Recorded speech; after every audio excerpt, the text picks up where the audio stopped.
Isa na namang refreshing na pangmeryenda na pwedeng-pwede nating gawing pang negosyo ang ating gagawin ngayon mga mare. Kaya naman tara at samahan nyo na naman akong gumawa ng homemade Coke float. At una nga mga mare, maglalagay muna tayo ng ating mga ice cube dito sa ating mga cups. Ang gamit ko po dito ay 16 ounce cup. Tapos ay magdidrizzle lang tayo ng ating chocolate syrup. Napakaganda nitong ginagamit kong cup mga mare, napakakapal, pero tignan nyo naman, clear na clear talaga at talagang kitang kita kung ano man yung mga pagkain o ano man yung mga inumin na ilalagay natin dito. At ayun nga mga mare, after nating mag-drizzle ng ating chocolate syrup, maglalagay na tayo ng ating Coke. At sa paglalagay po ng Coke, huwag nating masyadong pupunuin dahil maglalagay pa tayo dito ng ating vanilla ice cream. And kung gusto nyo rin mga mare ng ganitong mga cup na pwede nyong paglagyan ng inyong mga pangnegosyo tulad na lang ng milk tea, halo-halo, mais con yelo o kaya naman saba con yelo, maire-recommend ko talaga sa inyo mga mare itong ganitong cup dahil napakaganda at napakatibay. At dito pala sa ating Coke float mga mare, maglalagay lang tayo ng tag 3 scoops ng ating vanilla ice cream and after naman yan ay maglalagay na ulit tayo ng toppings na chocolate syrup.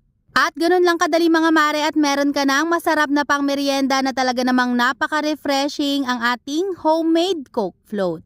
At hanggang dito na lang mga mare, thank you so much for watching. At kung meron po kayong tanong, mag-comment lang po kayo dyan sa ating comment section. At yung link naman ng ating mga cups, ilalagay ko na lang po dyan sa baba.